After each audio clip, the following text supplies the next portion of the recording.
Будучи школьником, я всегда задавал себе вопросы. Как сделать в нашем мире жизнь людей полностью безопасной? Всецело комфортной и удобной для всех слоев населения. И в какой-то момент мне попались на глаза 10 заповедей Бога, написанные рукой Всевышнего на каменных скрижалях и переданные людям через Моисея на горе Синай. Всего лишь 10 коротких заповедей, которые вместили в себя основные принципы человеческого поведения, живя по которым человечество избавилось бы от огромной части проблем, которые оно само себе создало. Я рассматривал этот закон крайне критически, с разных сторон. И я позволил себе представить два варианта общества. В одном люди массово нарушали бы одну из заповедей, а в другом эту же заповедь соблюдали бы абсолютно все. И чем дольше, кстати, я об этом размышлял, тем больше меня поражала одна очень простая вещь. Заповеди были даны тысячи лет назад, а человеческие проблемы с тех пор словно меняют только лишь костюмы, названия учреждений и модели телефонов. Позвольте мне поделиться своими размышлениями. Первая заповедь. «Я Господь Бог твой, да не будет у тебя других богов». Давайте представим себе общество, в котором царит многобожие в самом широком смысле этого слова. Каждый создает себе высший авторитет по собственному вкусу. Для одного богом становятся деньги, для другого богом является власть, для третьего – государство, для четвертого – собственное удовольствие, для пятого – собственное «я». Каждый наделяет своего бога такими свойствами, какие ему удобны. Один говорит: «Мой Бог разрешает мне все, что приносит прибыль». Другой отвечает: «А мой Бог разрешает все, что доставляет удовольствие». Третий добавляет: «А мой Бог вообще считает, что главное – это я». Попробуйте вот после этого составить единый нравственный кодекс. Это примерно как посадить 10 водителей за один автомобиль и каждому выдать отдельный руль. Все очень уверенно управляют машиной, но только машина почему-то лежит в кювете. А теперь представим мир, в котором человек признает над собою одного Всевышнего, Творца неба и земли, который выше царей, выше президентов, банкиров, генералов и выше самого человеческого самолюбия. И тогда появляется чрезвычайно важная мысль. Существует нравственный авторитет выше меня. Я уже не могу сказать: если мне выгодно, значит это хорошо. Нет. Хорошо не то, что мне выгодно. Хорошо то, что соответствует воле того, кто является источником добра. Единобожие устанавливает одну высшую точку нравственного отсчета. И поэтому мой вывод из первой заповеди очень прост. Человечество становится безопаснее тогда, когда человек перестает считать самого себя высшим существом во Вселенной и признает над собой нравственный авторитет единого Бога. Вторая заповедь. Она гласит: «Не делай себе кумира». На первый взгляд может показаться, что эта заповедь касается исключительно древнего человека, который когда-то вырезал статую, ставил ее посреди комнаты и поклонялся ей. Но я думаю, что современный человек умеет делать идолов ничуть не хуже древнего. Только теперь идолы зачастую имеют банковские счета, миллионы подписчиков и собственные телевизионные каналы. Кумиром может стать человек, кумиром может стать политик, кумиром может стать артист, кумиром могут стать деньги, кумиром может стать красота, кумиром может стать даже собственный интеллект. Причем интересно, что человек сначала собственноручно создает себе кумира, а потом начинает его бояться. Но вот представьте человека, который вылепил из глины идола, поставил его на стол, поклонился ему, а вечером боится пройти возле него в темноте. Я бы спросил: друг мой, а кто из вас двоих кого сделал? С идолами современности происходит примерно то же самое. Мы создаем системы, богатства, знаменитостей, идеологии, а потом начинаем вести себя так, будто бы без них мир остановится. Но все сотворенное остается сотворенным. Ни один человек не достоин того места в нашей душе, которое принадлежит только Богу. И здесь действует удивительно здоровый принцип. Если у человека нет земного кумира, им гораздо труднее манипулировать.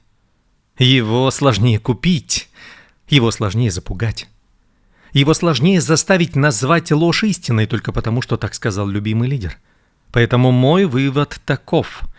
Не сотвори себе кумира, значит, никогда не отдавай человеку, вещи, власти или богатству право заменить в твоей совести Бога. Итак, третья заповедь. Не произноси имени Господа Бога твоего напрасно. Давайте представим общество, где именем Бога можно прикрыть все, что угодно. Например, один начинает какой-то беспорядок и говорит: «Бог со мною». Другой обманывает людей, заявляет: «Бог благословил мое дело». А третий продает что-нибудь втридорого и уверяет: «Мне Господь открыл именно такую цену». Если бы Бог действительно говорил все то, что люди ему приписывали на протяжении истории, боюсь, человечеству пришлось бы признать, что Всевышний ежедневно противоречит сам себе. Но проблема находится вовсе не на небе. Проблема в человеческом языке. Имя Бога нельзя превращать в печать, которой мы заверяем собственные желания. Когда человек говорит «так хочет Бог», он произносит чрезвычайно серьезные слова. И поэтому я стараюсь помнить, прежде чем сослаться на Бога, полезно несколько раз проверить, а не говорю ли я на самом деле от имени собственного самолюбия. Есть старая человеческая привычка, когда все получилось, сказать «Бог благословил», а когда все рухнуло, люди помешали Божьему плану. Удобная система, человек якобы всегда прав. Но третья заповедь возвращает нас к ответственности. Она учит благоговению перед святым. И поэтому мой вывод: если имя Бога перестает быть инструментом человеческой выгоды, религия перестает служить оправданием лжи, насилия и манипуляции. Четвертая заповедь. Помни день субботний, чтобы светить его. День седьмой — суббота к Господу Богу твоему. Вот здесь начинается особенно интересный разговор, потому что современный человек умеет отдыхать от Бога, но совершенно разучился отдыхать вместе с Богом. Мы создали круглосуточную цивилизацию. Круглосуточные магазины, круглосуточные новости, круглосуточные сообщения, круглосуточную работу. А затем мы удивляемся, почему мы круглосуточно устали. Еще на Синае Господь установил принцип: 6 дней человек трудится, а 7-й день отделяет Господу. Обратите внимание, это не совет для ленивых, это заповедь для трудящихся. Причем библейский текст удивительно социальный. Отдых должен получить не только хозяин дома, но и его сын, дочь, работник, пришелец и даже рабочий скот. То есть Бог сказал человеку примерно следующее: ты имеешь право трудиться, но ты не имеешь права превратить ни себя, ни другого человека в круглосуточную машину. Вот представьте себе директора предприятия, который говорит: нам некогда соблюдать день покоя. Производительность прежде всего. Через несколько месяцев половина работников лежит с переутомлением, а вторая половина мечтает уволиться, а сам директор принимает таблетки от давления. Производительность победила всех, кроме производства. Так вот, суббота напоминает человеку: мир держится не потому, что ты работаешь без остановки. Солнце взойдет и без твоего совещания. Земля продолжит вращаться, даже если ты на 1 день выключишь телефон. Это очень полезное лекарство от человеческого самомнения. Но суббота — это больше, чем отдых. Это святое время. Время вспомнить Творца. Время молитвы, время семьи, время милосердия. Время посмотреть на прожитую неделю и спросить себя: А куда вообще я так быстро бегу? И я вижу здесь удивительно современный закон психического, социального и духовного здоровья. 4-я заповедь Божья говорит человечеству: труд необходим для человека, но человек создан не только для труда.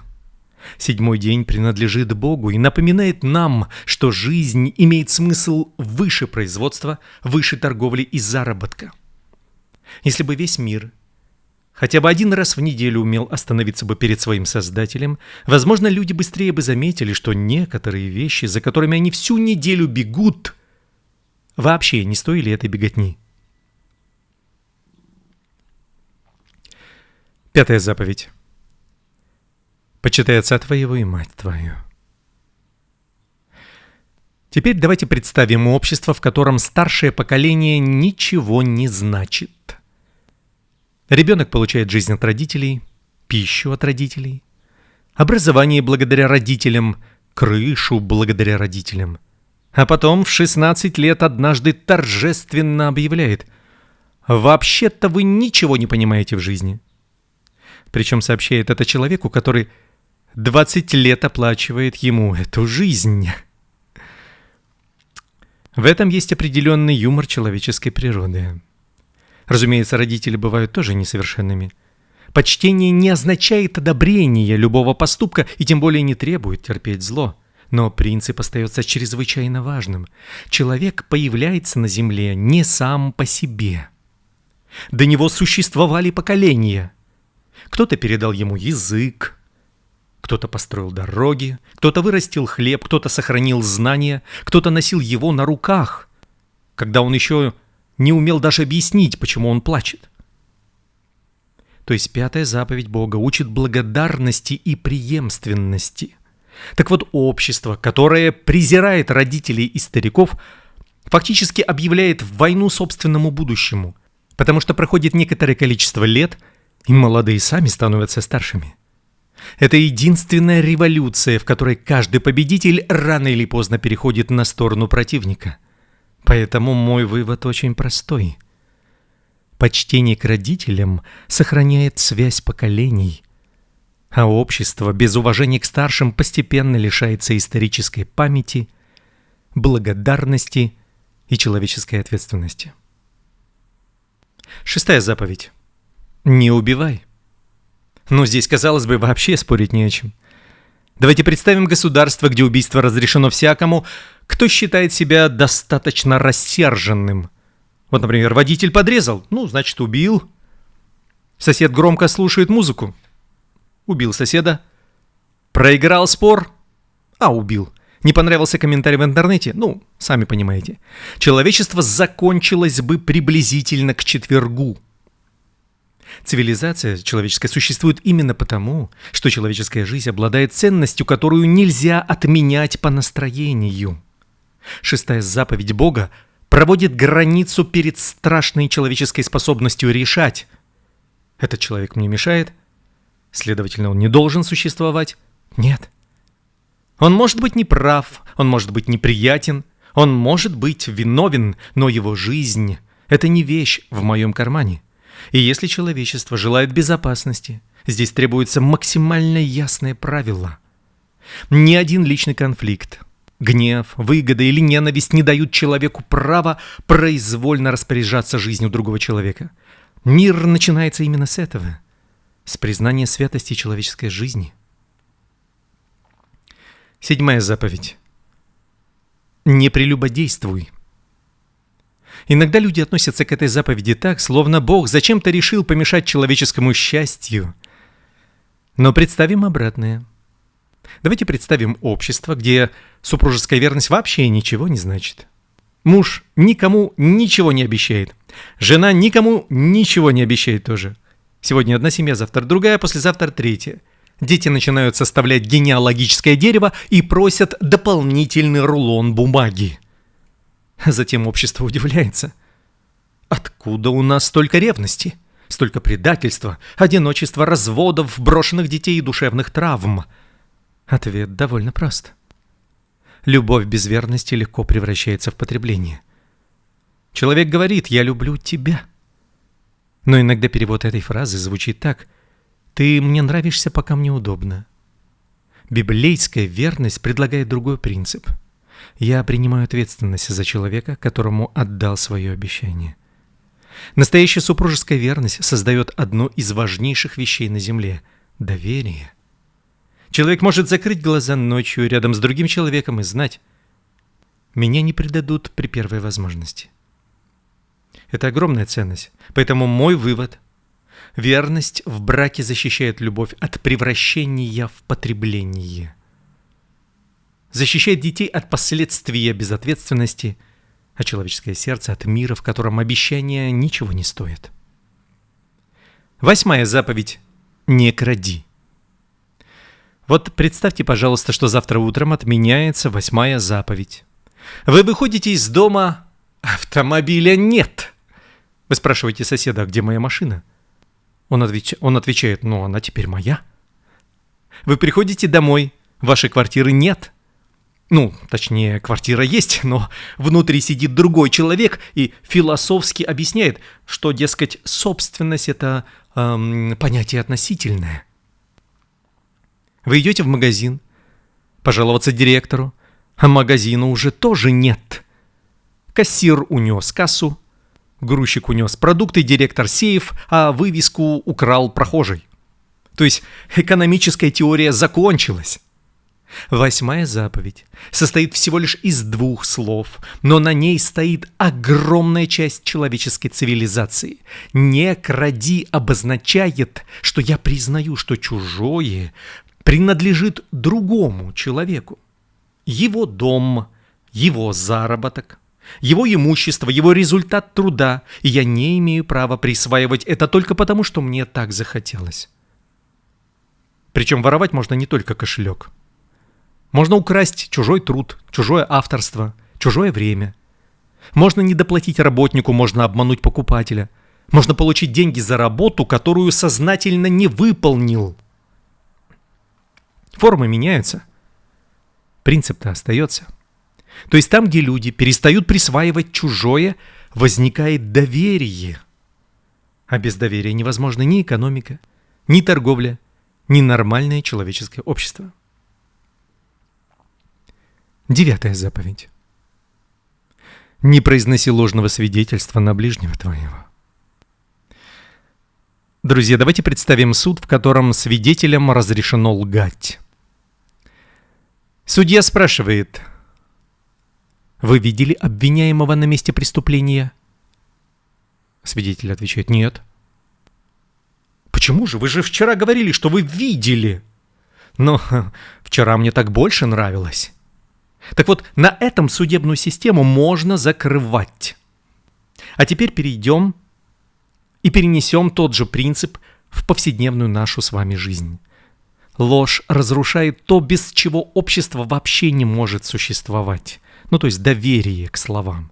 Если врач лжет пациенту, если инженер лжет заказчику, продавец лжет покупателю, супруг лжет супруге, журналист лжет читателю, политик лжет обществу, свидетель лжет суду. То есть люди постепенно начинают считать каждую фразу потенциальным обманом. А цивилизация, где никто никому не верит, становится чрезвычайно дорогой. Нужно 10 проверок, 20 подписей, 30 камер, 40 охранников. Почему? Да потому что исчезло простое человеческое слово. Есть замечательная старая формула, которая прописана в Библии. Да будет слово ваше «да», «да», либо «нет», «нет». Как бы преобразился наш мир, если бы сказанное человеком слово что-нибудь значило. И поэтому правда – это общественный капитал. А ложь является скрытым налогом, который, в конце концов, платят все. Так вот, 9 заповедь защищает репутацию человека и саму возможность людям доверять друг другу. Перейдем к заключительной, 10 заповеди. Не желай ничего, что у ближнего твоего. Последняя заповедь удивительна. Первые 9 в значительной степени регулируют поступки, а 10 входит туда, куда земной суд проникнуть не способен, то есть в человеческое сердце. Земное законодательство может запретить мне украсть автомобиль соседа, но оно не способно запретить мне каждое утро смотреть из окна и думать, почему у него такой автомобиль, а у меня нет. Так вот, Господь Бог идет глубже, потому что многие преступления сначала существуют в виде желания. Человек редко просыпается утром законченным злодеем. Обычно сначала появляется зависть, потом сравнение, потом раздражение, потом оправдание. А затем человек говорит: ну а что такого? Это одна из самых опасных фраз в человеческой истории. Вот представьте себе двух соседей. Один купил новую газонокосилку, второй 3 дня не спит. Жена спрашивает, что случилось. У Петрова газонокосилка. Ну и что? Хорошая. Ну так купи себе тоже. Я хочу, чтобы у Петрова ее не было. Вот здесь зависть уже раскрыла свои карты. Завистливому человеку зачастую мало приобрести добро самому себе. Ему хочется, чтобы его не было у другого. Так вот, 10-я заповедь лечит болезнь в самом начале, в его зародыше. Она говорит: да умей ты радоваться тому, что Бог дал тебе. Работай, развивайся, создавай, приобретай честным трудом, но не превращай чужое счастье в источник собственной ненависти. И поэтому мой вывод: человек становится по-настоящему свободным не тогда, когда получает все, что есть у других, а тогда, когда чужое благополучие перестает мучить его собственное сердце. И вот к какому же выводу я пришел? Я много размышлял над 10 заповедями и однажды решил провести очень простой мысленный эксперимент. Представьте себе город, в котором завтра утром все жители одновременно решат соблюдать 10 заповедей Бога. Никто не убивает, никто не крадет, никто не изменяет супругу, никто не лжет в суде и не клевещет, никто не стремится отнять имущество соседа, дети почитают родителей, родители передают детям веру и нравственные ориентиры, человек не обожествляет деньги, власть или самого себя, имя Бога не используется для прикрытия человеческой корысти, и каждую неделю наступает 7-й день, когда прекращается обычная работа, и человек вспоминает: над моими контрактами, над моими счетами, амбициями и заботами существует тот, кто дал мне саму жизнь. Скажите, пожалуйста, сколько полицейских понадобилось бы такому городу? Сколько замков? Сколько видеокамер наблюдения? Сколько адвокатов по бракоразводным процессам? Сколько судов по мошенничеству? Сколько охранников? Сколько там будет пролито детских слез? Я вовсе не утверждаю, что 10 заповедей решают каждую техническую проблему человечества. В них нет инструкции по строительству мостов, по лечению воспаления легких или по устройству канализации, но они отвечают на более фундаментальный вопрос: каким должен быть человек, который строит мост, который лечит больного, управляет государством, воспитывает ребенка и распоряжается чужими деньгами. Можно создать совершенные технологии и вручить их нравственно несовершенному человеку. Тогда технологии только увеличат масштаб его зла. У лжеца появится интернет, у вора появится электронный банк, у тирана появятся ракеты, у клеветника аудитория в 1 миллиард человек, поэтому технический прогресс без нравственного закона еще не делает человечество лучше. Он делает лишь человечество могущественнее. А вот будет ли могущество это служить добру, решается совсем в другом месте, в человеческом сердце. И поэтому мне все труднее воспринимать 10 заповедей как старинный религиозный документ, который имеет отношение только к тем людям, которые жили несколько тысячелетий назад. Я вижу в 10 заповедях конституцию нравственной безопасности человека. 1 заповедь ставит Бога выше человеческого самолюбия. 2 заповедь освобождает нас от идолов. 3 защищает святое от манипуляции. 4 заповедь возвращает человеку священный ритм труда, покоя и общения с Богом. 5 заповедь соединяет поколения. 6 охраняет жизнь. 7 охраняет семью и верность. 8 охраняет собственность и труд. 9 охраняет истину и доброе имя человека. 10 охраняет само сердце, то есть то место, где будущий поступок еще только лишь рождается. И обратите внимание на одну очень удивительную деталь. Господь Бог начал не с Уголовного кодекса. Он начал с сердца человека. Потому что если исправить только законы, а сердце оставить прежним, человек найдет лазейку. Он скажет: формально я ничего не нарушил. А Бог словно отвечает: меня интересует не только то, что ты сумел доказать адвокату, меня интересует, кем ты стал. И вот здесь 10 заповедей превращаются для меня из перечня запретов в 10 ограждений вокруг человеческого счастья. Ребенок иногда смотрит на ограду возле обрыва и думает: почему мне запрещают идти дальше? Отец смотрит на эту же ограду и думает: как хорошо, что она здесь стоит. Заповедь кажется ограничением только тому, кто смотрит на нее со стороны своего желания. Но тот, кто увидел за ней пропасть, начинает воспринимать ее как милость. Не убивай, потому что жизнь свята. Не прелюбодействуй, потому что любовь и семья слишком ценны, чтобы превращать их в игру. Не кради, потому что чужой труд достоин уважения. Не лги, потому что человек достоин правды. Не завидуй, потому что твое сердце достойно свободы. Почитай отца и мать, потому что благодарность делает человека человеком. Помни день субботний, потому что ты больше своей работы.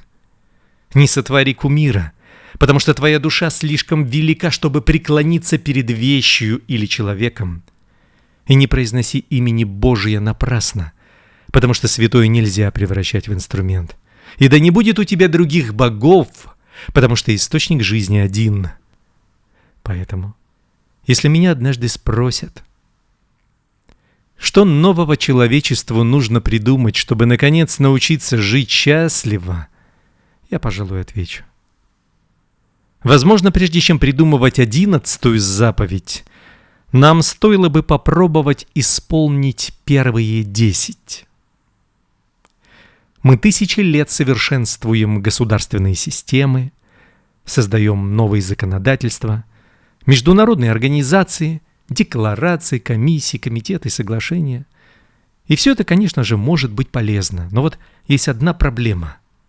Если человек, подписывающий самый прекрасный закон, является лжецом, вором или завистником, то прекрасный закон оказывается в довольно сложном положении. Поэтому Бог начал с человека. С тебя, с меня. Не с вопроса, как исправить весь мир, а с вопроса, как сегодня будешь жить ты на этой земле.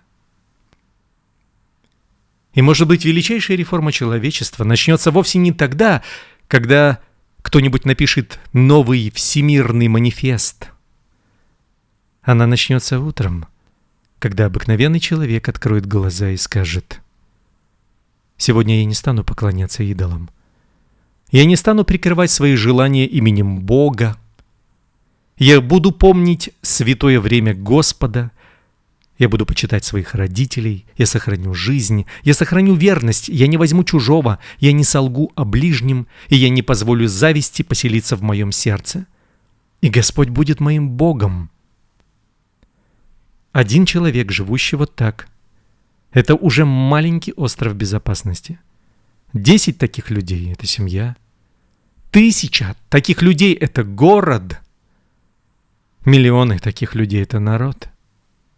И если когда-нибудь так решит жить человечество, возможно, оно с удивлением обнаружит, что рецепт мира все это время находился не где-то далеко в будущем. Он уже 1000 лет был написан на 2 каменных скрижалях.